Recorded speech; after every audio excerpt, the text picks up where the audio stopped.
Hello, everybody. Thank you for being early. Let's wait for a couple of minutes before we start the session proper.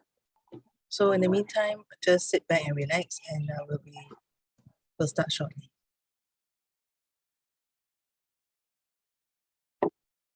Hi to everyone who's just come in.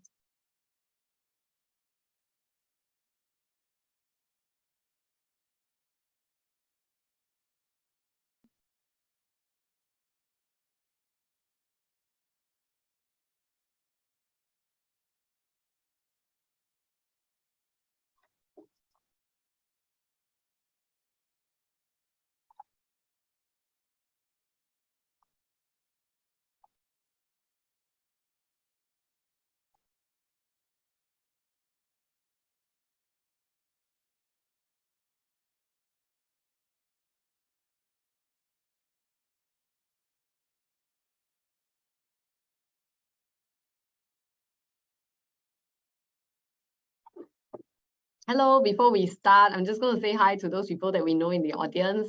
Hi, Johnny. Hi, Sherry.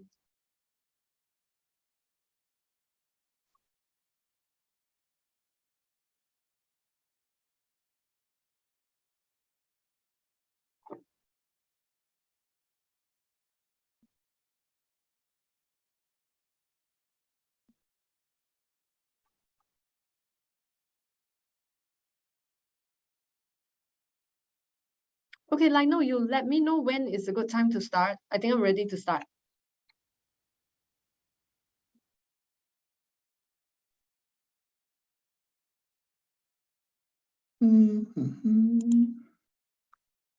Okay.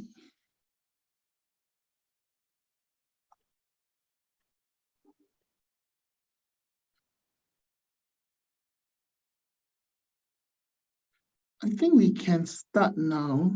I mean, those people that came early, they should not be penalized for waiting. Yes, okay. So we're ready to start now. Hi everybody. Very good welcome and good afternoon to all of you. And welcome to today's seminar on 3 mistakes to avoid when you are trying to do a career pivot. My name is Eileen, for those of you who have not met me, and I've got my favorite partner in crime with me here today, Lionel.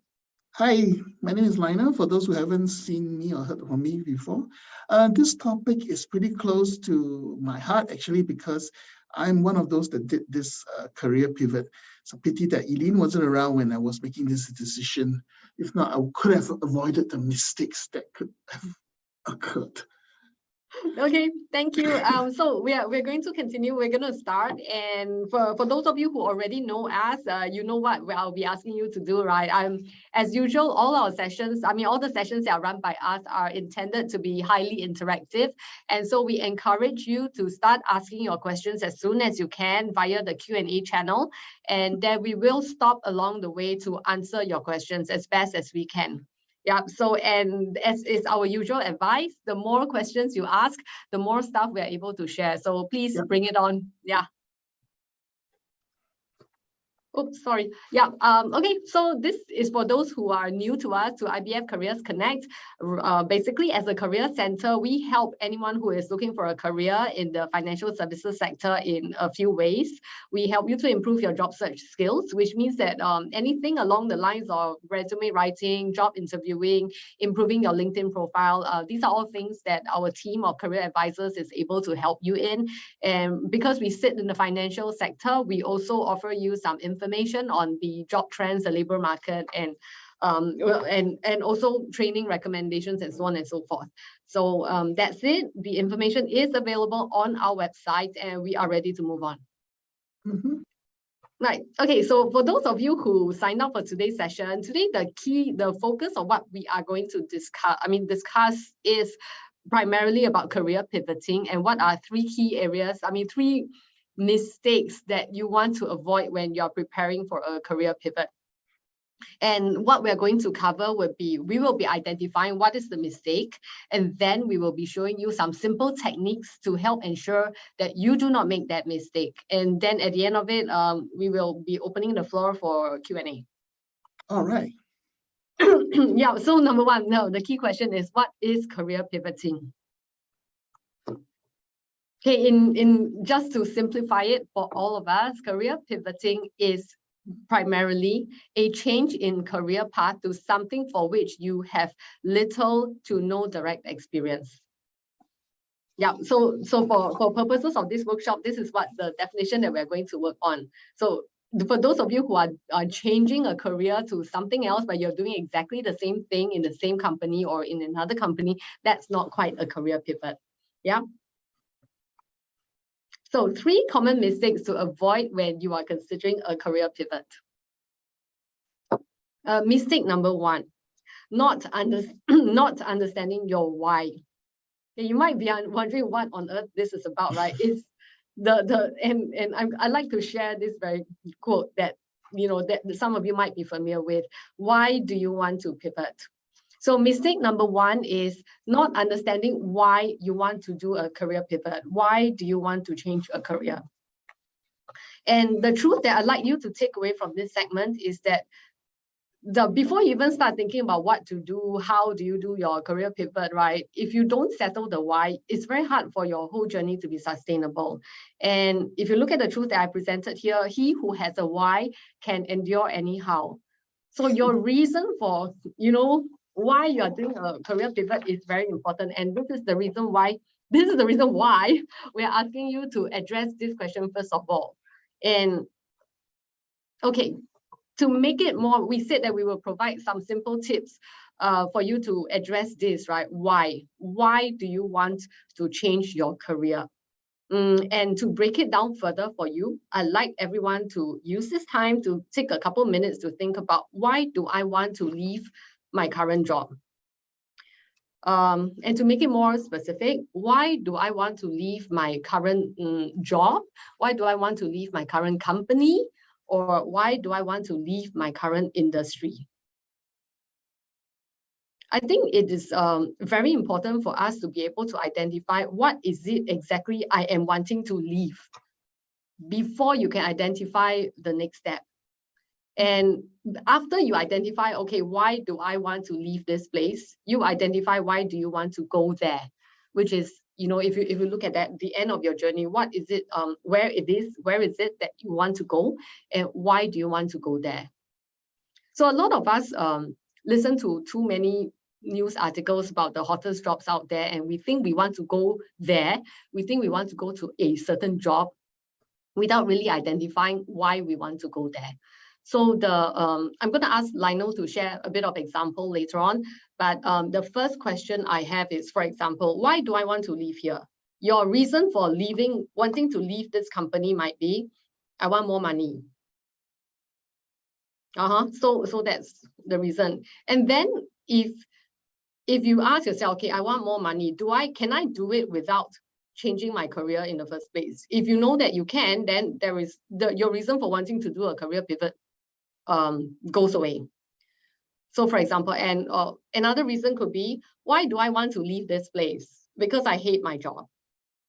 And then you might discover that, okay, so I hate my job, but can I do this same thing in another company? Is it the boss? Is it the colleagues? Or is it the location that I actually hate? So this is the reason why we ask you to identify your why. Why is it that, what is it? Why do you really want to leave your job? And yeah, and the second tip I have around this, the first tip is ask yourself why. Why do I want to leave this place? Why do I want to go there to a new place? And the second tip to this is ask yourself that same question, why, 3 levels deep at least. Which means, for example, I'm going to take Lionel as my test case. So I'm just going to assume that Lionel hates his job, okay? Okay. Not the current one. Okay, let's just assume that Lionel hates an imaginary job. So Lionel, okay, why do you want to leave this job? Okay, no career progression. Okay, no career progression, right? So why is no career progression important to you? Because, I just realized, I made the same mistake, because no career progression means I need more money, because I want to have more money. But having more money doesn't mean I need to switch what I'm doing. I could, easily go to a bigger company doing the same thing. Okay. And the other question is, why do you need more money? Because I have a growing family. Okay. Child And is growing up, and I need to make sure that there's enough money for his education. okay, great. Thanks. So guys, I hope you can see that asking yourself the why question in a few different ways can uncover different things. So now what Lionel has done is that he has discovered the true reason for why he wants a career switch.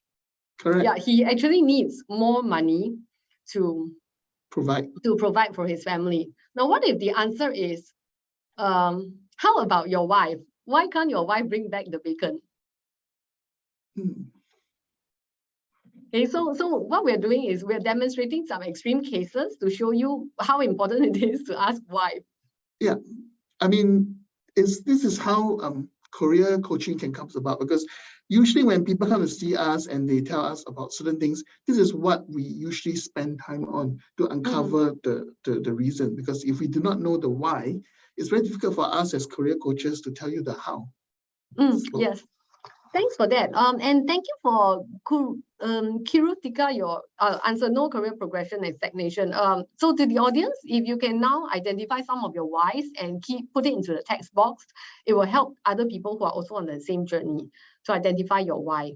Because you realize that many times if you ask enough or yourself enough whys, enough number of times, your original reason for hating this job or this company or this industry might have disappeared altogether. And you might really you might find that you actually do want to stay in the same role for whatever reason, okay? So we're ready to move on. I'm going to leave it to the audience to type in your whys as the session progresses, okay?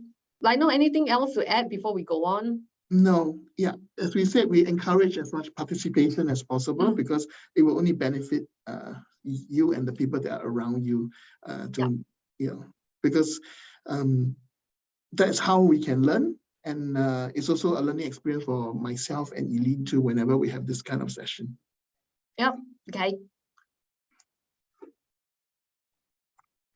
Sorry. Okay, mistake number 2. So mistake number 1, just to recap, was not understanding your why. And we have explained that the way to ask yourself is to, why do you want to live here? Why do you want to go there? And why, asking yourself the why at least 3 to 5 times deep. So mistake number 2, after you have answered the question, why do I want to leave? Why do I want a career pivot? Mistake number 2 is not understanding your what.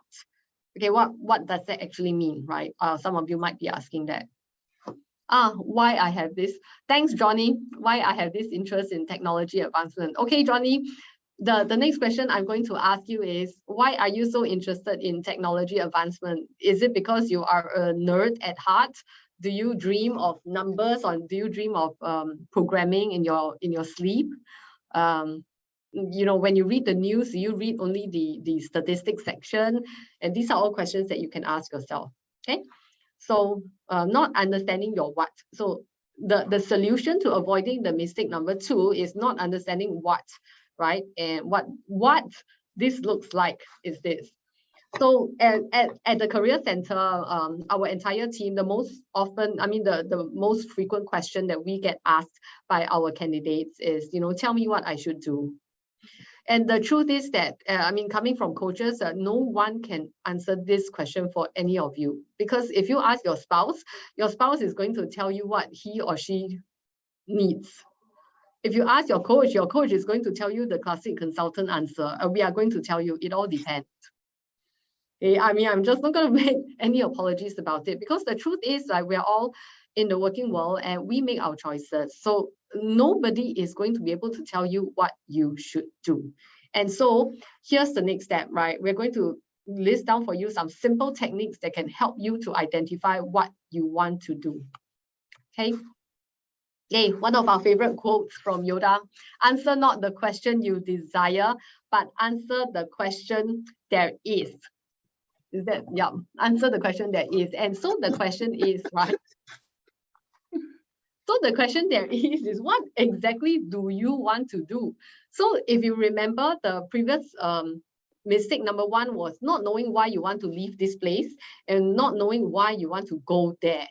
So if you have identified why you want to go to a certain field, a new role, a new industry, or a new company, the next question you want to ask yourself is, what exactly do you want to do? Now, this question may sound very simplistic, all right, but it is very important to you to understand this question and to be truthful to yourself at your very heart level. Because this question is going to form the basis of all your answers during a job interview. When people ask you at the interview, if you are being interviewed for position A, but at the interview, they offer you position B. Or then the interviewer asks you, what is it that you want to do in this company? What if we can't give you the pay that you want? Or what if you are asked to work with a team that you don't like, you know? And so it's important for you to identify what is it that you want to do. And I know many of you might say, okay, I really don't know what I want to do. I just know I want out of my current company. I want out of the current situation. So the next question to help you along is, what do you not want to do? So let's be a bit more specific. Okay. And we're going to answer our question by, again, drilling down. Okay, what do you want to do first? What do you not want to do? And then drill down and be specific. So again, I'm going to ask Lionel to be our demo case. So I'm going to pretend, okay, Lionel, This is a surprise, seriously, for all you out there, this is not scripted. This is funny. I wasn't informed of this. So whatever happened is happening real life. Yeah, it's not like, it's not wrestling, it's not scripted. This is real life. Okay, I'm just going to ask. Okay, Lionel, at least I'm giving you a choice. You can take on a persona that's not Lionel, okay? You can pretend to be Lindsay Tan, okay? Or Linda Tan or whatever. Okay, I hope there are no Lindas in our audience. But yeah, so just pretend and you can share with the audience what is your persona, okay? So, okay, so Lionel Tan or Lindsay Tan, what do you want to do? Okay, now that you decide you hate your current job, right? What do you want to do? I want to help people. Sorry, you want to help people? Okay. And what is it? Is that something that you do not get to do in your current job? Indirectly, but not directly. Indirectly, but not directly. Yes. That means, I mean, being a person from the sales line. I mean, obviously, I would think that whatever that I'm selling is going to help the person, but you know, it's not a direct help because I'm selling shoes, right? So you know, it's an indirect help. The person get comfortable wearing the shoe, that the person gets to do what he or she wants to do wearing those pair of shoes. And so I would not say I'm directly helping the person. So yeah, indirectly. So I want to play a more inclusive role in helping someone. Can I say it that way? Okay. Yeah. So which means that okay, and let's make it a bit more specific. Yeah. When you say inclusive, what are you talking about? That means like a direct, you know, like let's say a teacher helping the student, right? So the benefits can be seen, like you know, the effort that you make, the reciprocal is direct. I mean, for right now is someone buying the pairs of shoe. I do not know whether the person, you know, I'm not there to see, you know, whether the person enjoying doing the activities while wearing the shoes or you know, so I don't know. So yeah. Okay, so I'm hearing something else now. So what you actually want in your new job is to be able to see the satisfaction of what the you fulfillment, I guess. Yeah. The fulfillment of that person, right? So for example, if you were to be more direct with your shoe helping, you want this person to come running to you in the new shoes and hug you and say, thanks, your shoes changed my life. Something like that, yes. Something like that, right? So in other words, what you are looking for now becomes, you want to help someone in a way that there's an aha moment, but that aha moment has to be available for you to observe. It can't be you do something now and then you observe that later on down the road. Or rather, you never even get to see the aha moment. Yeah, I mean, unless it's a regular customers, you know. Okay, got it. Yeah, and then okay, and then so why Okay, and with that answer, you have answered the second question, which is why the current job, which is indirect helping, is not making you very fulfilled, and why you want the new job, right? And so that helps you. For the audience who's listening now, I'm hoping that you can see the questioning that you can take away for yourself, right? When you ask that question, you're helping Lionel to then start to drill down to say, okay, he needs to be able to see somebody's satisfaction as a result of what he has done, and that has to be within the job scope itself. So he cannot be in a helping profession that sees returns only 5 years down the road. Right? Or never Okay. see it all. Yeah. And then the next question, who do I like working with?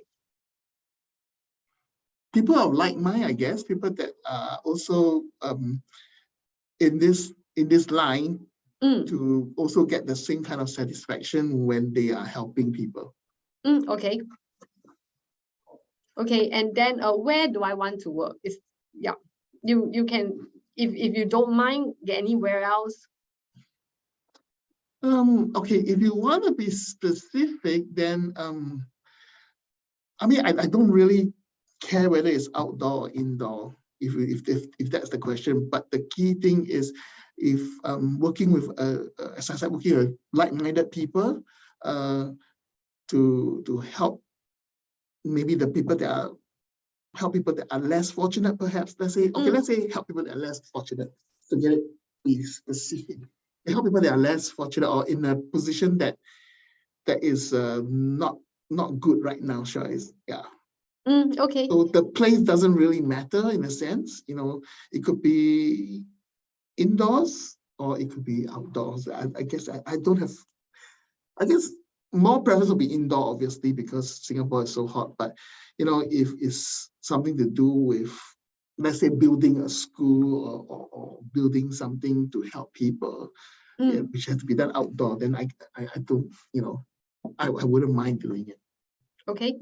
So you see, okay, what I want the audience to see is that by the time your questioning of yourself comes to this level, right, Lionel should have identified that I want to help people. But very importantly, the next question would be, what tasks do you want to do? Because bear in mind, Lionel was a salesman.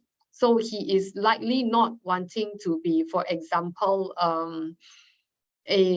wanting to be a nurse or something like. He may not want to be a nurse working in a hospital, because that doesn't quite coincide with his current skill sets. Yeah. And I have also not gone down further to ask, can your desire to help be fulfilled currently, even while you're working at this job, outside of working hours, in volunteering in some capacity outside? Yeah, obviously, if volunteering does ease some of the thing, but at this point in time, you would like to help while you're still physically able to. Yeah. So I guess, no, it will have to be, if I were to don't feel the burden of going to work just to chase for the sales figure. Yes, I would rather be doing it full time to help people. Okay. So bear in mind now, by this time, that Lionel would have identified that one very key thing he does not want to do is sales figure. So his desire to move is motivated by two things. One, I hate doing sales. Number two, I want to help people in a direct manner. So his next stop cannot be in a sales, a sales-based form in any way, even if it is helping people. So bear in mind that. So what I'm going to do is, I mean, this particular set of questions, what I hope the audience will be able to do is to take this set of questions and ask yourself these questions and work together with a close friend or a spouse or a coach. Yeah, us. Yeah, or us, yes, to help you identify what is it that you want to do and why. Okay, because in our line, we have got people who wanted, for example, you want to work as a relationship manager, but we have got people coming to us and say that they very specifically only want to be a relationship manager in a private bank. Right. And then when you ask yourself, okay, why do you want to be a relationship manager in a private bank? Then a lot of other answers come out, which might not have anything to do with your original reason or why you want to change job in the first place. Okay. So I'm going to move on because we've got quite a bit of stuff to cover. So mistake number 3, So once again, mistake number 1, not understanding your why. Mistake number 2, not understanding your what. And mistake number 3, not considering your how. So now that we have taken 2 personas from Lionel about, why do you want to change job? What role are you looking for? Let's consider the how of making a career pivot. In a career pivot, if you look at this, right, a typical career pivot always consists of changing either your industry or your role, right? So let's start at the top left-hand corner of these 4 boxes. If you look at the orange box, if you're not changing your industry, you're not changing your role, you're actually looking for career progression, which is what Lionel wanted in the first place, which was just to earn more money. Okay, so this is a the career first persona, yes. Yeah. So in the second box, which is our gray box, the top right-hand corner, when you are in the same industry within banking itself, if you are just looking for a different role, then the question that you want to ask yourself is how wide is the skills and knowledge gap from what you have now to what you want to do, right? And then there is another question that I put there, which is, are adjacent jobs viable? So we'll go and talk about adjacent jobs later on. So the third box, right, which is a yellow box, different industry and same role. So in a different industry and same role, you primarily can, hit the ground running, provided you are able to bridge the industry knowledge gap. But this is not always possible. So for example, if you're a salesperson trying to sell, if you're doing retail sales, for example, you were selling shoes like Lionel was, he's selling shoes. It's not that straightforward to say that he wants to be in the pharmaceutical company selling healthcare product lines to pharmacies. It's entirely different ballgame. So when you are considering a career pivot, consider this. You may be doing the same role, but when you are changing an industry, you need to think about the kind of customers, whether it is retail, corporate, or and the kind of the products that you're selling. And it's not so clear-cut that just because you have a sales skill, you can sell anything. Okay. And having said that, right, those of you who are from outside the banking sector, the easiest entry into the banking sector is primarily only via 2 routes. One is a technology route. If you are into data, into cybersecurity and all the hottest technology jobs of today, that's the first route. The second route is if you're a salesman, you want to sell products within the banks. We're talking about wealth management and retail banking and stuff. Okay, so the very last box, which is different industry, different role.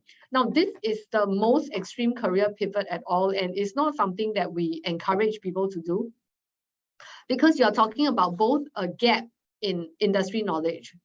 If you're switching from pharmaceutical or healthcare to banking, from banking to construction or whatever it is, the knowledge gaps are huge. And you're talking about, if you're changing a different role altogether, your skills might not be transferable in the first place. And secondly, employers also do not take very easily to people who are trying to change industry and change role at the same time. Okay.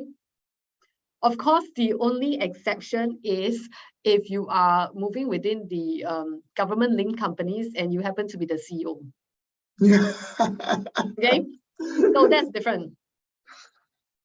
So if you're ready, we are going to talk about industry. Okay, consider adjacent roles. I'm going to talk through some examples, and I'm going to let Lionel chip in. And I encourage the audience to ask questions. If you think whatever we're saying is not making sense, please let us know too. We are happy to take your feedback. Okay, consider adjacent roles. So what are we talking about when we talk about adjacent roles? What it means is, let's go through one example and then you might understand better what I'm talking about. So the first example is operations in asset management to an ARM or assistant relationship manager in a private bank. So assuming that I'm doing operations in an asset management firm, so a typical operations person in an asset management firm will assist the RMs, the relationship managers and will assist the people who are doing risk and compliance to fill up forms, to provide documentation, to do anti-money laundering checks, to do due diligence and do all sorts of things in the course of that work. So someone who is doing operations in such a case gets to work day in, day out with the relationship managers, because in many situations, they help the relationship manager who has sold that product to actually provide the documentation, do the due diligence, and do the background checks and everything. So such a person has the skill sets to eventually pivot to an assistant manager, relationship manager role in a private bank, and not even a private bank, even a retail bank, they also can do that. So this is one possible pivot that we have actually seen happen. So we are putting this as an example to you. Example 2, marketing for cards. We're talking about payments, MasterCard, Visa, to marketing for web services. We're talking about Amazon. So as you can see, right, in these two spaces, the skill sets are fairly similar. The market knowledge and intelligence and all that is fairly similar. So to make this switch is also possible. We've also seen that. A risk analyst from a bank to logistics. So again, the step is not very direct, but it's still possible. Financial controller from bank to bank. So these are what we call possible pivots. And when we say adjacent roles, we are talking about, say, if your target role is to be a product controller, or no, that's not a very good example. Okay, so assuming that you want to work as a researcher, as a trader. So the people who are assisting the traders you might not be able to make that direct switch to be a trader. But if you look at in a typical place where there are traders, who is assisting the traders, you can make that switch to the roles that are assisting the traders before getting yourself the skills to become a trader for yourself in a few years. So that's what we are talking about. Okay, Lionel, if you have anything to add. No, I think it's pretty. I mean, the question should be, if the audience need further explanation, please let us know. Yes. Because for us, it's pretty straightforward, because after all, we've been doing this, and we do have clients that comes in and wanted to do something, and we sort of be able to judge based on their resume that they have whether they could pivot into those roles. So if what we are explaining is too specific and you may not understand, because some of you are not from the finance industry and may want to know how to come in, as I said, ask us the questions so that we can answer. Like, one of the questions that someone asked is business analyst and an adjacent role to data analyst? Yeah. Okay, I'll address the first question first. Okay. So before I start addressing the question, I wanted everyone to look at the slide at the bottom of the slide, right? To ask yourself this question: do you have sufficient transferable skills to make a one-step pivot? That means, can you make that pivot directly? Will people give you a chance? We are going to talk a little bit more about that later. The second question is, if people will not give you a chance, consider all the adjacent jobs surrounding that particular role you want, and then look at your chances of making that pivot. And sometimes your intended pivot may take 2 or 3 steps, and which means that may take at least 6 years, 2 years each for every step. So just sharing with you what it looks like. So we're going to answer that first question. Does age play a factor in career transition? Yes, even when the person is prepared to equip himself with new skills. So there are two things we like to highlight in answering this question. So age always plays a factor in any job, not just a career transition. And to help yourself along, your intended company or your intended industry, whatever that may look like, it's good for you to go and do research in the demographic profile of your intended company. So as an example, if you are working for a company like Zalora or Love Bonito, okay, to take an extreme example, retail, fashion, highly tech-enabled companies, these companies are likely to, the demographic profile of their workforce is likely to be young, highly tech-savvy, into social media marketing, and highly fashionable. So regardless of your age, if you know that you fit that particular profile, then it is a safe place for you to try to pivot into. And the same applies the other way around. So no matter where you're going to, look at the profile of either the company or the industry that you're hiring. If you know for a fact that they are hiring people totally out of your current age bracket, you might want to just save yourself the trouble and look for, companies that are hiring around your age bracket. So that's factor number one. Even when the person is prepared to equip himself with new skills, preparing to equip yourself with new skills is always a good thing. But remember this, it is new skills, it is not knowledge that you're equipping yourself with. Too many people that we've seen think that they take a course and employers is going to give them a chance with zero relevant experience. That's not going to happen. It's a really uphill task. It doesn't help if you have 20 years experience in certain thing, and then you take one certificate in, for example, data analysis, and you think the employer is going to give you a chance together with the people who come in with experience. And having said that, right, I want to share with you that in our experience, if you want to go into a field like data analysis, it is passion that counts, which means that someone who is truly into data analytics will already know what GitHub is, and will already know what Kaggle is. And this person who is so passionate but is not from the industry will already have been actively contributing on GitHub and actively practicing using skill sets and all that on Kaggle, and giving himself the skills to pivot into that new role. So it's a tip that I want the audience to take away, that, if you are really passionate about a certain pivot, right, in the course of your daily life, you will be so passionate about it. You will have done your research. You will have talked to people about this new role. You would have somehow, either through volunteer work or doing part-time work or project work, and equip yourself with the skills to do those things so that you can actually put them on your resume in your pivot. Okay, so I'm hoping this helps answer the question. If it does not, please ask again. I'm happy to answer until you're satisfied. And then, okay, next question. Is business analyst an adjacent role to data analyst? Yes and no. So bear in mind, business, and I'm going to let Lionel talk more about this. Business analyst in our experience is a role that connects the technology people, the programmers, the application developers, and the users. So their main core skill set for the business analyst in a lot of times is project management and coordination, and which have nothing much to do in relation to a data analyst, because data analyst tends to be very hard tech. So we're talking about SQL, we're talking about Python, we're talking about Tableau and things like that. So bear in mind, this adjacency might not lend itself to your career pivot. We will teach you in the later part of this presentation how to use LinkedIn to find out whether have other people tried to do what you're attempting to do. Yeah. Okay, Lionel, your turn. I think you explained just correctly. I mean, even though you see the word analyst and analyst, doesn't necessarily means that you could pivot or it is an adjacent role. Because as a business analyst, as what you didn't say, obviously it will be good if you know how to analyze data. However, you'll find that most of your job is communication, getting information. So knowing what the stakeholders want.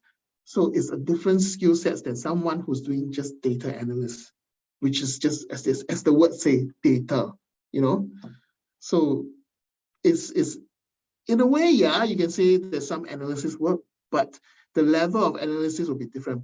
I mean, I'm just saying it could be as a business analyst, your analysis skills only needs to be 3 out of 5.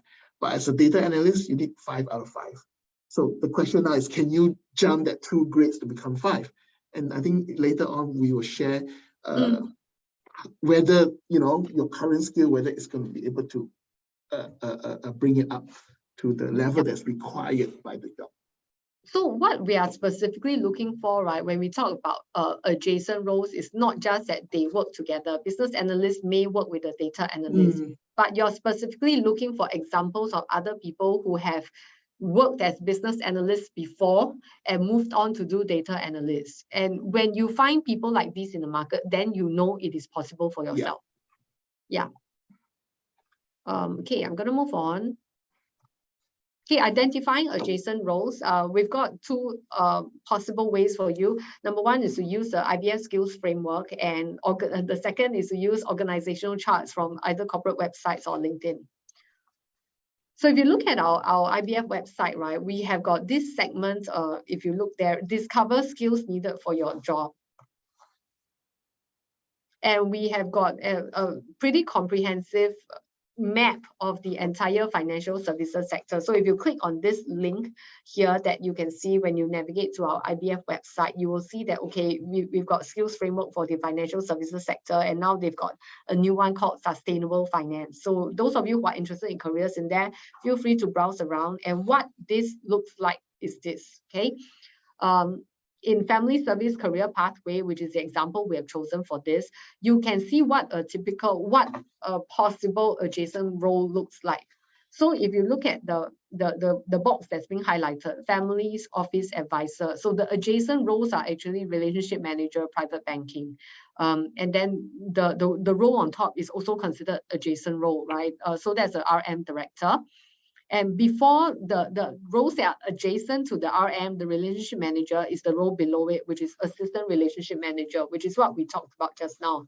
So if you look across this whole chart to the right hand side, you will see that under client services support, the adjacent roles is really up and down. So if you can look at it, right, you will understand that likelihood, if you are doing client support service within family office, your job may not lend itself to a pivot to a relationship manager role.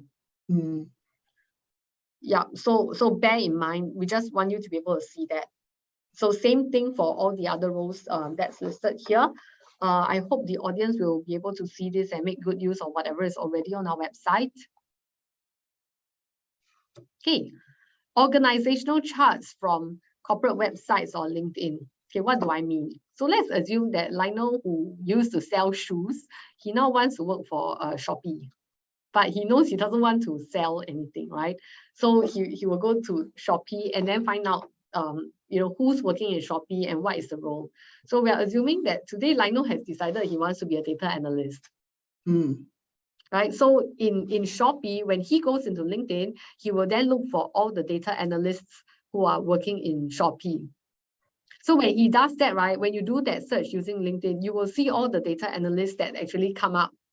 And from there, if you will use LinkedIn to be your snooping tool, you can actually see, okay, this data analyst did not used to be a data analyst. Maybe this person really was a business analyst before. And then if you do enough searching, you will realize that, okay, perhaps my intended path is actually possible. Okay. So at this point, if there are no more questions, I'm going to move on. Wait, counting your cost. Okay, decipher. So now that you have identified, in counting your cost, right, we are saying that, okay, you have identified your very first why. Why is it that you have identified that compelling reason why you want to change job, why you want to do a career pivot. You have also identified for yourself what is it you are leaving behind, what is it you don't want to do, and what is it that you want to do. And specifically, not only have you identified the tasks that you want to do, but you have also identified specific roles that you want. And by this time, you would have identified that you want a certain job, and you have identified that if you don't qualify for it, you are going to aim for an adjacent role. So now that you have identified a realistic adjacent role for yourself, it's time to then look at specific job ads and determine your relevance to this adjacent role. Can you even make that particular pivot to your adjacent role? Okay. So the first thing you want to do is to identify a few job ads for your adjacent role. So for example, is that a question coming up? Yeah, there's a question coming up. Yeah. Okay, Johnny, we need more details. Can a person with a background in manufacturing able to pivot to cybersecurity role or project management? Johnny, you have a lot of questions in this particular question, because if you're talking about manufacturing, are you a manufacturing engineer? Are you a supervisor of production operators? Are you a factory manager? Are you a general manager? So all of these roles have got different skill sets. And when you're talking about cybersecurity, again, are you talking about selling cybersecurity? Are you talking about, actually doing pen testing, things like that? And yeah, so Johnny, there is a lot of questions that you want to ask in that particular question of yours. Yeah, because manufacturing is big. We do not know which part of manufacturing it come from. The other one is cybersecurity is also just as huge. I mean, how deep are you talking about? Are you the one that actually come up with things to stop hacking, or are you the one that monitors the every day you monitor to see whether there's any suspicious activities? So all this requires different skill sets. So we cannot answer it just like that on live. I think you will need to talk to your current career advisor to find out. Okay, so back to counting your calls, right? We have completed the 3 mistakes of career pivoting, and now we are looking at counting the cost of your intended move. Identifying a few job ads, so let's assume that we've done that. Now look at the job ads and be very honest with yourself. Do you meet at least 50% of the job requirements? After this, we're going to look at the next slide. We're going to look at the actual job ads, and we are going to talk about what do you mean by 50% of the job requirements. And we want to highlight that part in red. Attributes and attitudes are not job requirements. So remember, guys, you don't want to look at a job ad and say, oh, the job ad says it requires someone who's passionate, someone who's result driven, someone who's great at details. And I meet all those, and then I don't meet all the technical requirements. That means I actually meet the job requirement. No, that's a big, big no. And for that reason, in our experience, we have seen too many people put all these things that's inside the job ad. Detail-oriented, great at stakeholder management, team player, result-oriented, passionate. You take these things wholesale from the job ad and you put it into your resume.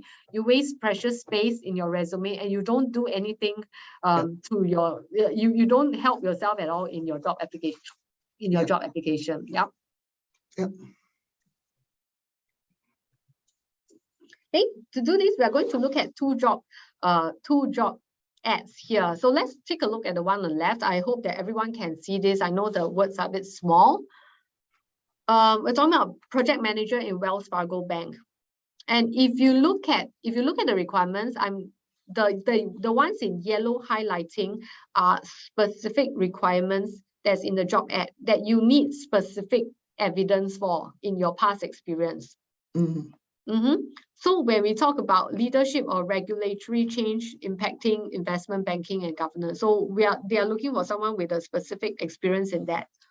Project experience, the next one, change management experience, and very specifically within an international investment bank. So there's no way you can run away from these, what we call hard requirements. Okay, and the next one, project proposals for executive sponsorship. Okay, project proposals, right? And then if you look at the rest of the yellow highlights in the Wells Fargo ad, interpretation and synthesis of regulatory, business, and technical information. So again, if you look at these, right, these are all very specific skills that you cannot, if you do not have the specific experience, it's very hard for you to apply for this job and hope to get an interview. Okay, and if you look at that line that says interpretation and synthesis of regulatory, business, and technical information, before that there's strong analytical skills. So those of you who there may be some of you who think, okay, I have strong analytical skills, but you don't have the same the direct analytical skills they want. So this is considered a no. Okay.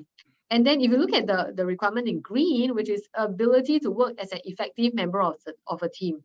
So some of you might take this and say, oh, this is a requirement I'm going to put in my own resume. I'm a great team player. Let me tell you, everybody else in the job market is going to say that they are a great team player. So you putting that in your resume really does not help yourself at all. Okay. So that's a question. Currently, time to answer questions. I'm currently from Derek. I'm currently a senior project manager, construction management, traditional waterfall project.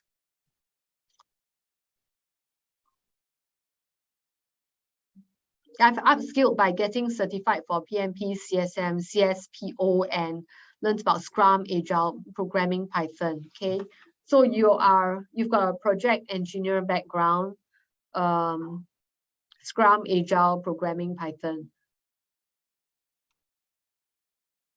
Can you transit into PM in tech, in finance industry? I can't give you a generic answer for this. You really need to look at the specific job ad, like what we are doing now. There's a specific job ad that has a PM, a PM role for you need to look at it, because it may, like what we are showing you in the Wells Fargo example, whereby you may need to have really that experience that they want. So even if you have all this certification, if you do not have those must-have experience, you may not be asked to come in for the interview. So you must see, you must be able to see what the role is very critical success of that role, right? So to be a person that does well for this Wells Fargo's bank, these are the experience that they really, need to have. Just because you know the technique about project management, will that be able to translate into being able to perform? Well, I'm not the best person to answer, but the likelihood is, the answer is no, if it's a specific industry knowledge that they are seeking for. I hope that answers your question, Derek. So I noticed that Gerald Lim raised your hand. If you can ask, do you want to ask your question in the chat or in the Q&A, and then we can answer it? Okay, Gerald, I'm leaving you to. I'm leaving Gerald to ask the question either in the Q&A or something, right? And while waiting for Gerald, I'm going to answer the next one, which is talking about how we should throw in as many terms in the JD as possible into the CV, because the ATS yes. Yes, so the answer is yes. When the for those of you who are unaware, ATS stands for Applicant Tracking System. This is the software that companies use to match applicant CVs to a JD to see the percentage match before they decide to proceed someone to the next stage, which could be a phone screen. Okay, so the thing is, yes, the kind of keywords that you have in your CV must match those keywords in the JD itself. However, what we are saying is that the keywords that is in the JD that needs to be matched will not be keywords like team player. It will not be keywords like passionate. There will be keywords like, in this case, the Wells Fargo ad. There will be keywords like PMI, PMP, Python, regulatory governance. These are the keywords that will be in the JD that will be used to filter people out, and not the what we call fluff words, which is that everyone else in the market is saying that they are you are passionate, you're result driven, you're a team player, and all that. Okay.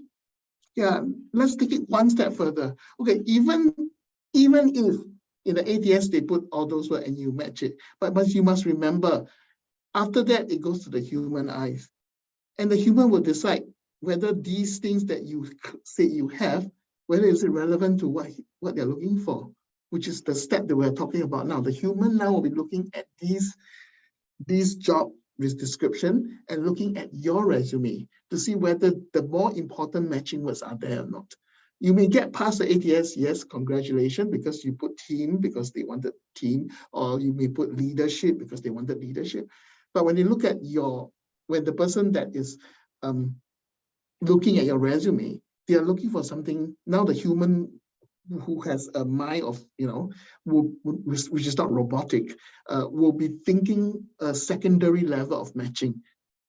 Are you matching those keywords that are essential enough for me to ask you in, right? And even that is only just asking you in, because during the interview, for sure, they will ask you to give examples whereby you must show that you do have experience in those fields. And if you can't, you're just wasting your time to be attending I won't say wasting your time because you get practice, but you know that it's not going to lead you to being hired. So we're just trying to help you to be able to think critically and logically so that you get more success when it comes to interviewing and eventually landing the role. Okay, Johnny, I'm going to ask you to write into our main email to find out who exactly is your career advisor. And so the next advice, right? I mean, the next question we have in the Q&A is, here, employers won't bother hiring a career changer. Okay, we have seen employers who are willing to hire career changers, but the career changes, the career pivoters that we have seen successfully hired, almost always, they do have very specific transferable skills that enable them to do that pivot. And what we are saying, which is why we, one of the advice that we give everyone here is that if you're considering a career pivot, right, please do not go and take up a course. And then after that, you decide that your course that gives you the knowledge, but comes with zero relevant experience, is going to enable you to get called out by all these employers. Really, taking a course is the last thing that we ask everyone to do. We always ask people to do this first. Look at all the job ads first. Do all the job ads require you to take a certain certificate? If yes, then sign up for that cert. But if not, find out what they actually want. Do you actually meet that requirement before you decide to actually take a course to upskill? So, taking a course is really not the way to pivot. And on the contrary, people that we have seen working with us who have done pivots, I'm going to ask Lionel if to share his insights on this. They do almost always have specific relevant experience. And number two, networking is a big one for pivoters. By networking, we are talking about you meeting people outside of your work. It is totally outside of your work, and you getting that chance to work in a totally different role because of your networking results. So those of you who are considering serious career pivots, right? Networking is probably one big area you want to consider. Okay. Yeah. Okay. If nothing else from Lionel, I'm going to carry on. Yep. Right. Okay. So we're going to quickly look at the OCBC job, which is AVP Finance Business Analyst. Okay. Good. So again, if you look at all the yellow bits, right? These are all. Okay. So these are all. The ones in yellow are all very specific knowledge, P&L, balance sheet analysis, Oracle, Teradata, SQL, that you cannot run away from. So this is what we are talking about when we talk about a job requirement. So again, with the very last requirement in green, ability to pay keen attention to details, especially with numbers. Okay, many of you think that the way to answer this is to put in your CV that you are detail-oriented. No, that is not the way. In fact, the way you write your CV is going to tell the reader whether you are detail-oriented or not. So bear in mind, being detail-oriented is a personality trait. It comes through in the way you apply for the jobs. It comes through in the way you write your cover letters. It comes through in the way you format your CV. Everything about your CV, your LinkedIn profile is going to scream detail-oriented about you. So that's not something you have to actually worry about. Yeah, totally agree. Because just like things people like to put, fluent in spoken English or whatever. The way you write your resume, the way you're going to introduce yourself in a career summary already will let the hiring manager know whether you are fluent or not. Thanks for that. Okay, I'm going to answer the next question, which is, you mentioned that people cannot pivot even within the same industry by just doing a relevant upskilling course from SkillsFuture. Yes. How can the Train and Place program help mid-career PMATs to land a job in their desired area? So, all the career conversion programs run by either our partners, WSG, or even ourselves, right? Generally, it is usually employer-driven, which means that some of them equip you with skills that are relevant. So they provide an employer as a host organization that will host you for 1 to 2 years, and you gain relevant practical experience. So that after that attachment, if you call it an attachment, you gain relevant practical experience that enable you to put it on your resume that you have got real life experience, right? So that's one thing. The other programs, if you look at WSG's programs, right, a lot of them actually require you to find that host organization before you actually get sent for training. So this is what we wanted to highlight. Yeah, and so that's how the programs are run. As to success rate, I don't have an answer for you. I'm going to leave Lionel to chip in on that. Here's is what was spoken by Eileen. Yeah, it's not privy to us. I mean, for sure, the people that are running such program, they do have their KPI, which we do not know in terms of how much placement is supposed to happen. So, I mean, you will have to just, how should I say it? It's like, for sure, definitely the companies that are organizing all this will have their own KPI to keep. And if they cannot maintain that KPI, that means if they are teaching people things that is actually not relevant to the job, then where the KPI falls and nobody gets a job after attending their program, then for sure there's going to be some adjustment and repercussion that we are not in the position to say. Yeah. And so, so once again, right, our emphasis really as a career center is to encourage everyone to, try to be very realistic about your intended career pivots. I know that we have the luxury of having access to so many subsidized courses, but before you take that plunge to invest your time in the courses, please make sure they will really increase your chances of getting employed. So that's what we're trying to say. So to answer Bernard's point, right? Yes, I think that getting very specific experience like Teradata, ClickView, Hyperion is very difficult. It is true, and which is why we're asking everyone, when you are considering a career pivot, right? Yes, your end goal looks very, very attractive. You want to be analyst, data analyst or whatever, but pay close attention to the job ads.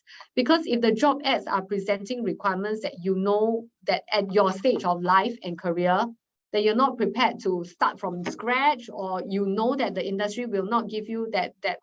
So we talked just now about how certain companies have certain demographic profiles that are not yours. If you're trying to get into a fashion or retail technology company like Shopee or Love Bonito or Zalora, and you have never been interested in fashion your whole life, it's very hard for you to want to pivot into something like that. So be very honest with yourself about that. Yeah. Okay, I'm ready to move on. Okay, determine if and how others have done it before. So we talked about this just now, right? So you can use LinkedIn to find people with your target role. Okay, I hope everyone finds this easy. Find people with your target role and your current role to see whether is there anyone in the market who has done what you have done. And then use keywords as far as you can. Consider even the teams or departments if necessary. And this search will tell you how many sub-moves, if any, your intended move requires. So what do I mean, right? So just now I had one example on moving from operations in asset management firm to an assistant relationship manager role. So what I want to do is to type in the keyword search in LinkedIn, these words that are on top that you can see. Operations, assistant relationship manager. So if you look at this page, I have actually blanked out the people's photos and the people's actual names, but you can see that there is a ARM at Bank of Singapore who used to be a sales and operations manager at Cove Rentals, the very first person. So if you look at this, then you know, oh, someone else who used to be operations at a totally unrelated field out of the banking sector can become an ARM in a bank, in a private bank. So I know that that move is possible. Now I then want to snoop her profile to find out how she did it and what are the things that she used to do in her previous role and how did she get to her current role and what are the things that she does in her current role. Okay, so that's one example for you. And if you look at the second one, the second example here, which is assistant manager, sales and relationship management ops at S&P Global. That's not quite a banking and finance company. Then you look at her previous job is relationship management at S&P Global. Okay, so you know the second example is not quite relevant for you. So this is how you do a simple search using LinkedIn to see whether your intended career pivoting path is actually doable or not. Okay, next example we have is product controller. A product controller who wants to be in a research role in an equity firm. It's a real life example of one of my candidates wanted to do that. So if you look at this, the person on top of at the first part of the search, right? Junior product controller at Dell Technologies. So, and then you can see what this person used to do. This person used to be in doing market research and competitor analysis to develop a localized product and so on and so forth. So when you look at this, right, then you realize that, I'm a product controller in a bank and I want to be a research person in another private bank. And if all the examples of people that you look for are all examples that are out of the banking sector, then you know that, okay, perhaps no one has ever done this before. I really need to think about whether do I want to attempt this because there's no one that I know who has done this before. So that's one question, one way of testing whether your intended career pivot is possible, realistic, achievable, and so on. Okay.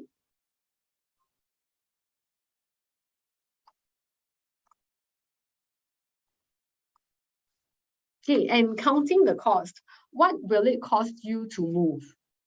So we're talking about, when it's all and good to say, okay, great, I'm now at this stage in my career, I've been there, done that, I'm ready to move into a new role. You really want to ask yourself, what will it cost you to move? Your salary expectations and financial commitments.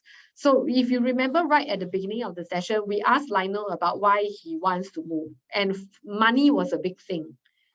And if money is big to you and you realize that for you to do a career pivot might possibly mean a huge pay cut, then you have to, so remember we said knowing your why will, and having he who has a why will endure anyhow. So if you have a truly compelling reason for why you want to leave, it will cause you to overcome that need to maintain the same salary. Yeah. Psychological considerations. Okay, what are we talking about, right? So we are talking about psychological considerations. So what we're talking about is, okay, so say you are really interested in this area called data analytics, which is the hottest thing in the moment, right? Then you have to ask yourself, if you used to be a team leader, you used to command a team of 50 people under you, are you prepared to start at the scratch, at the bottom as a data analyst? At taking orders from people who might be half your age, and might even take orders from more than one person who's half your age. This is what we mean by psychological considerations. And of course, we are not talking about people who are forced into career pivots if your original job is non-existent in the first place.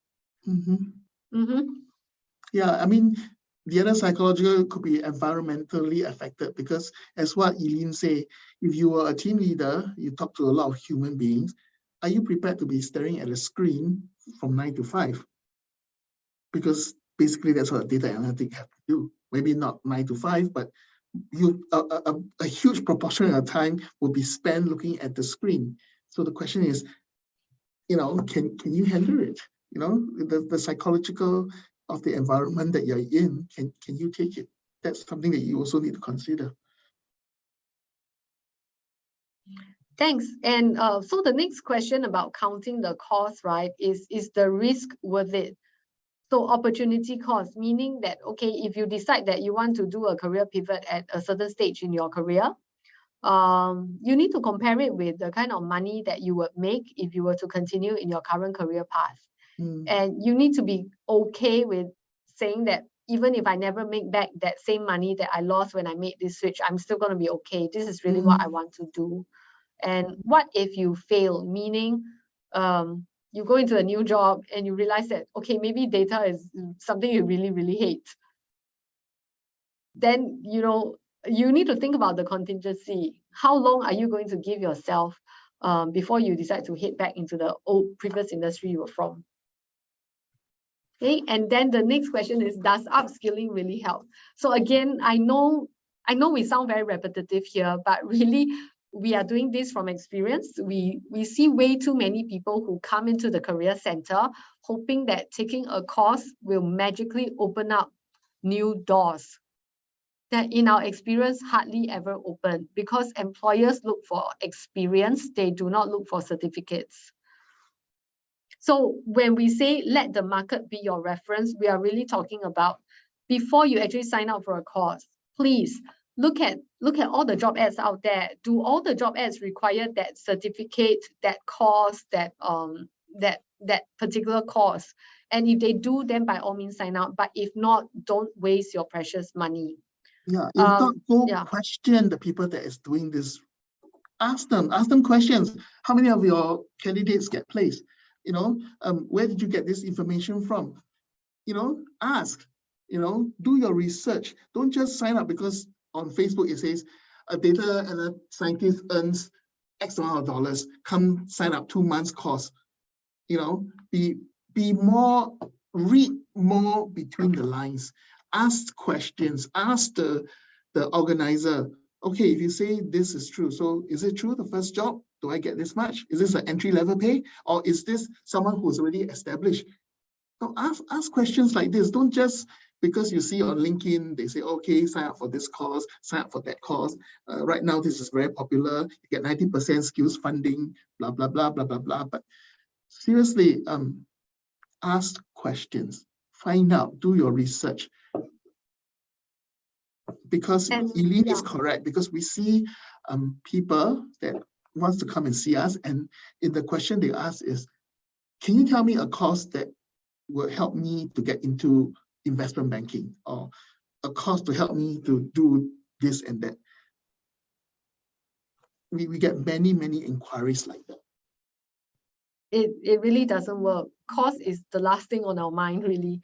And there's something else that we want to share from our own experience, because we are coaches, right? So in the coaching world, okay, you know, we will have, within the coaching world itself, you will have other coaches who tell you, oh, you know, it's great to get this coaching certificate or that coaching certificate because you can earn tons of money. You can earn $1,000 an hour, coaching CEOs, for example. Okay, so we hear stuff like that. Yeah, and then you realize that the people that are telling this to us are spending more of their time running courses for certification than actually coaching CEOs in their free time.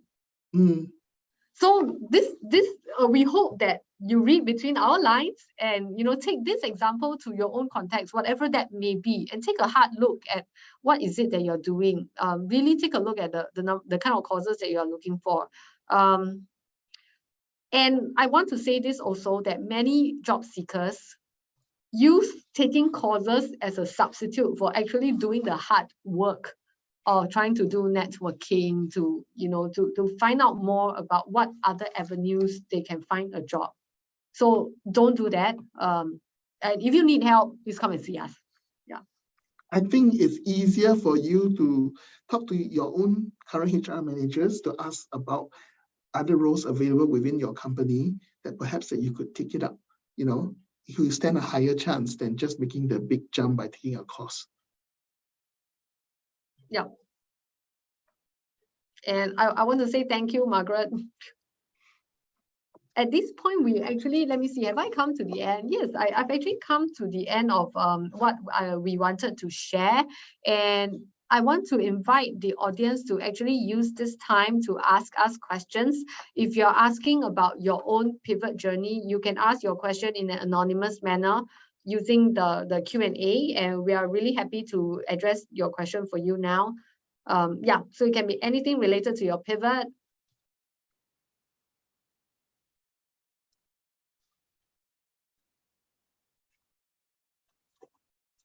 And for those of you who are totally new to pivoting and you also want to look at your own personality, on the Skills Future website, there is actually a free test that's available to all Singaporeans and PR. So please avail yourself of all these free tools out there. Yeah. We have a question, Eileen. Yeah. Do you guys do job referrals in the hidden job market to help job seekers?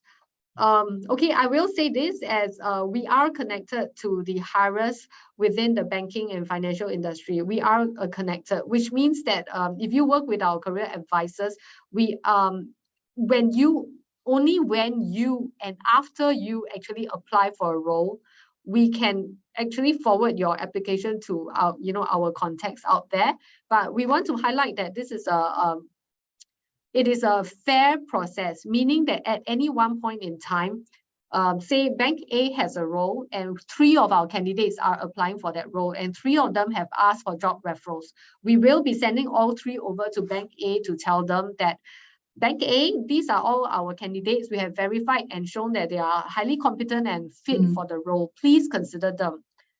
So we just want to, share with everyone that it is not our job to go and sell any one of the 3 more than the rest. So everything is a fair process.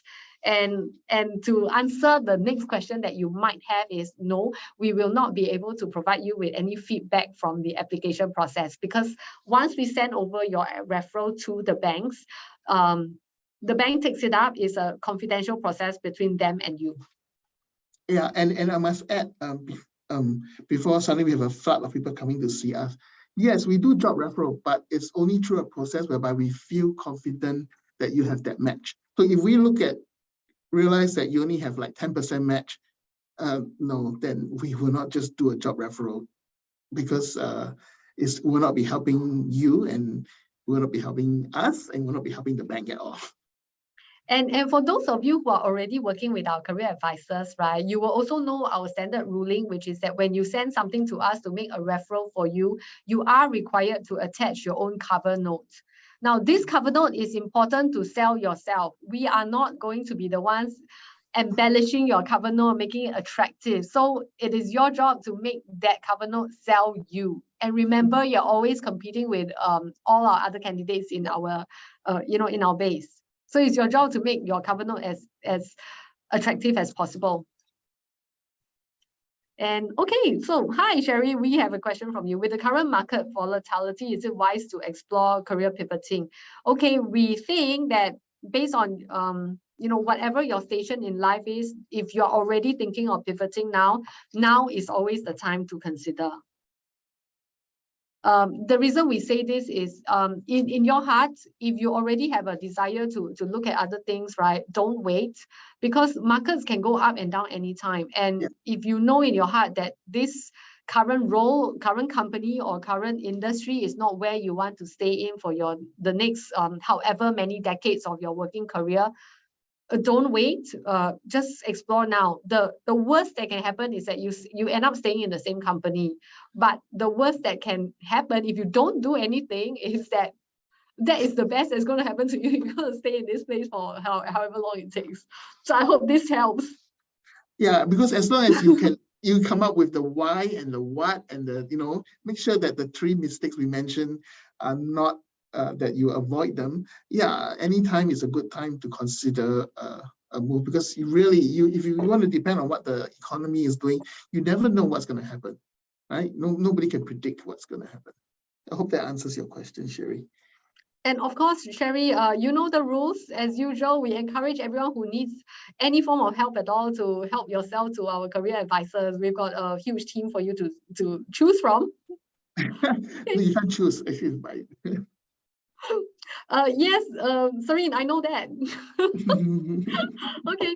Any comments on the possibility for a compliance person in a bank to move to sustainability roles in or outside the banking industry? Okay, my comment is that because sustainability is new, it is up and coming, now is the time for you to start looking. And because the space is not very new, right?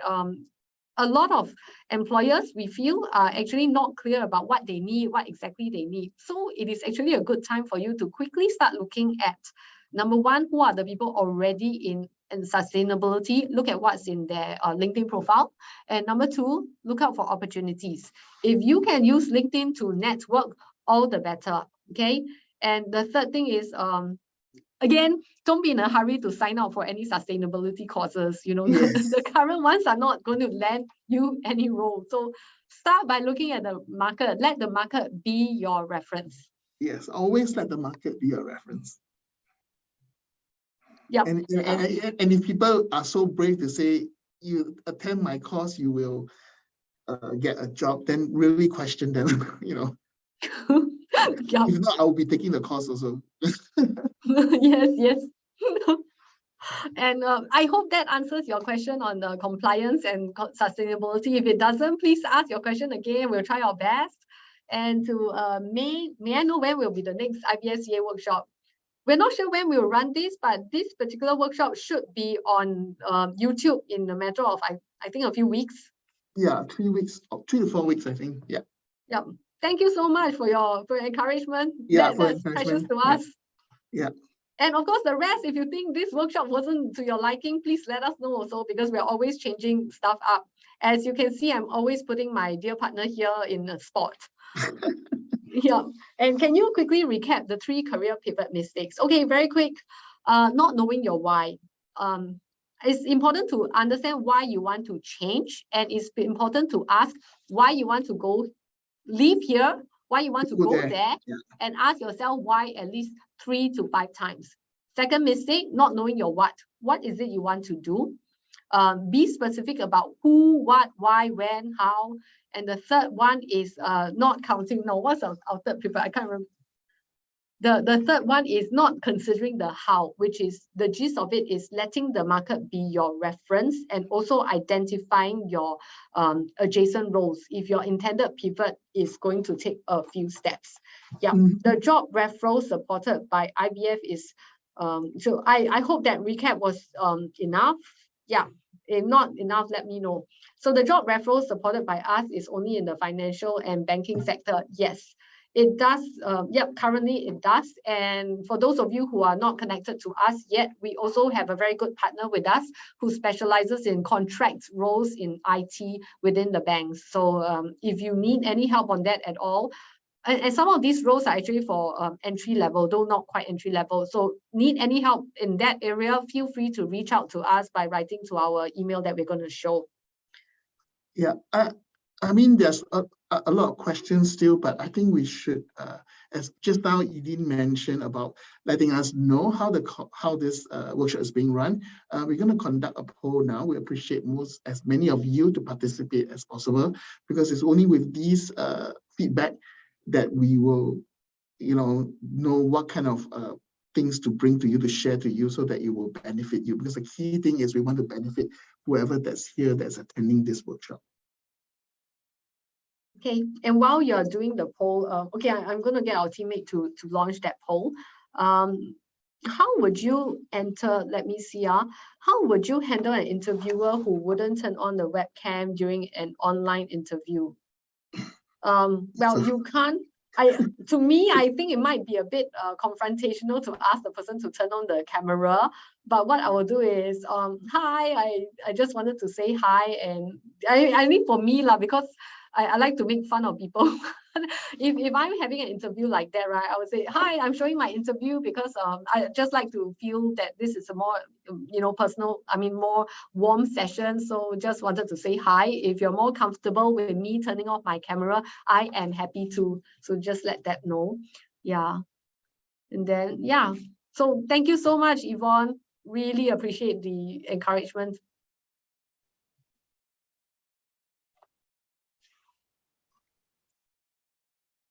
Wait, oh, I've got people in the chat. Oh no, it's not. It's not. I would have told you. Oh, oops, okay.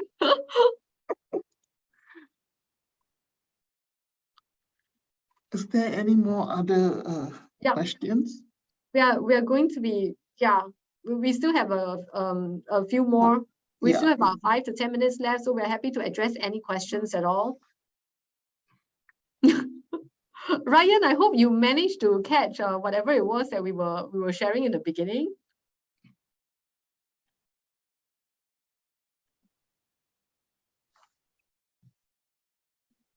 Anyway, Ryan, if you do not already have a career advisor, you see the email and the QR code, you can always make an appointment to see one of us, then we can address your question.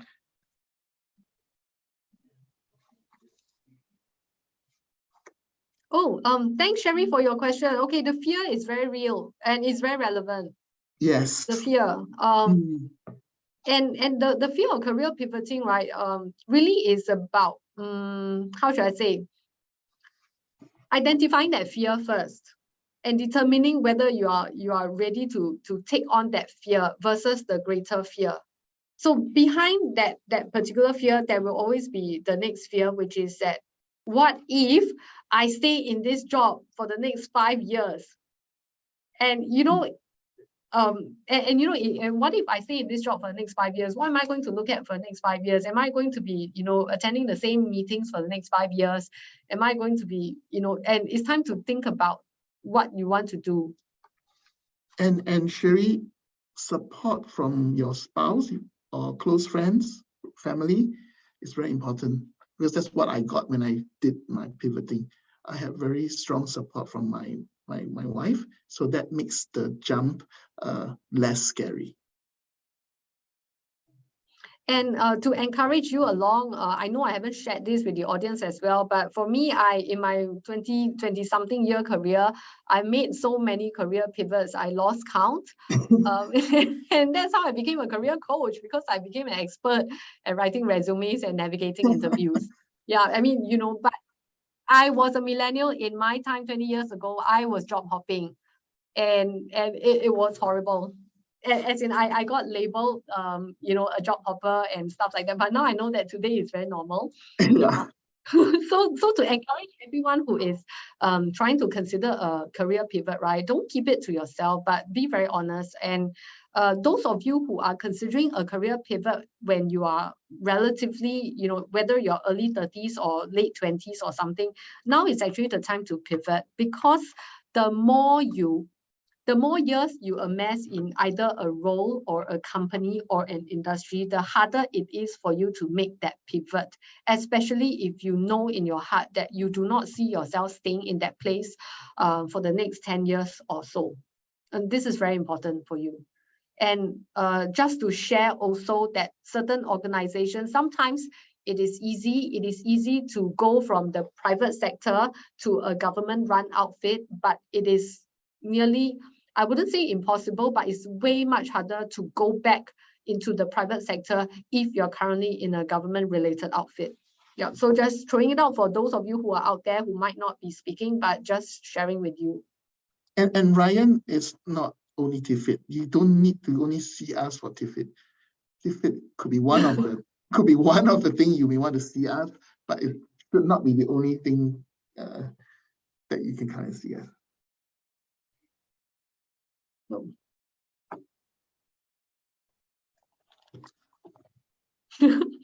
35-year-old is young boy, Ryan.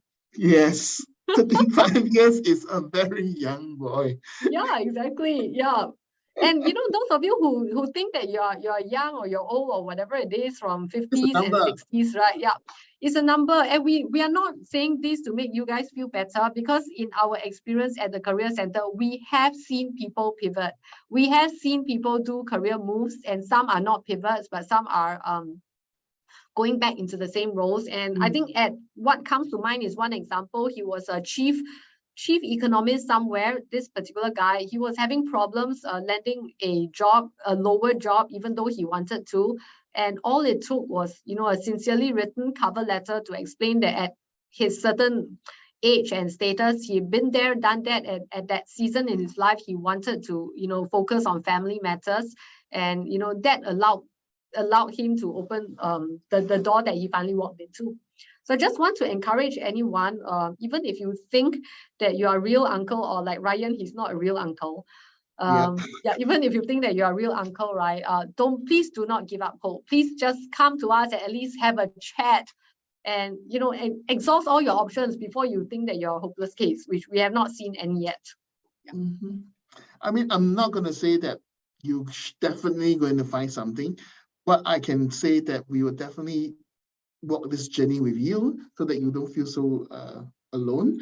And the other thing is, yes, there is different, it may not be as easy as some people, but we realize that in a job search, it's not like, over the weekend you find roles, you apply, you get interview, you get a job immediately. No, it's a process. Some people take longer, some people take shorter. So, but we can assure you that we, as your career advisor or career coach, we will walk this journey as long as you want us to walk together with you.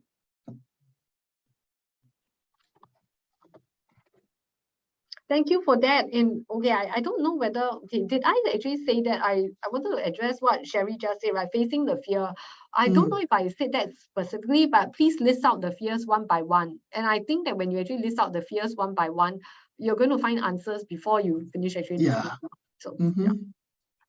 Some could be perceived fears, but once you, as what you didn't say, if you encounter them, obviously, as I repeat, support is very important, and that they do help you to be more brave to face those fears.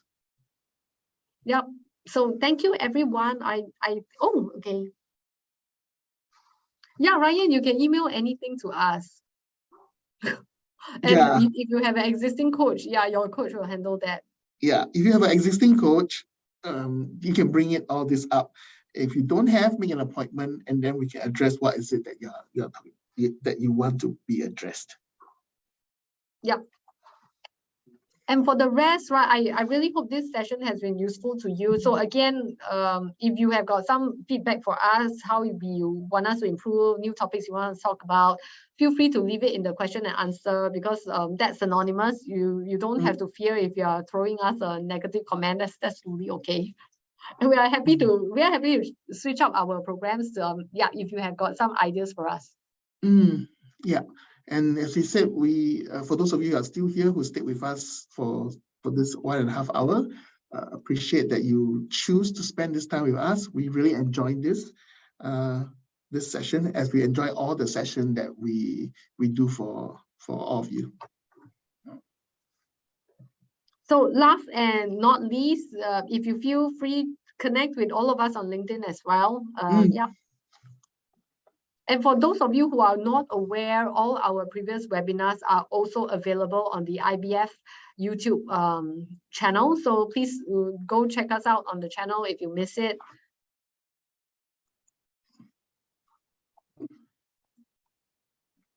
Okay, I'm quite okay. I don't see any more questions. So last call, guys. If no more questions, we are going to go offline. Yep. Thank you very much for those that has contributed to the poll. Thank you, Ryan. And so wishing everyone all the best. And here's Eileen and Lionel checking out for the day. Signing off now. Yeah. Bye. Bye.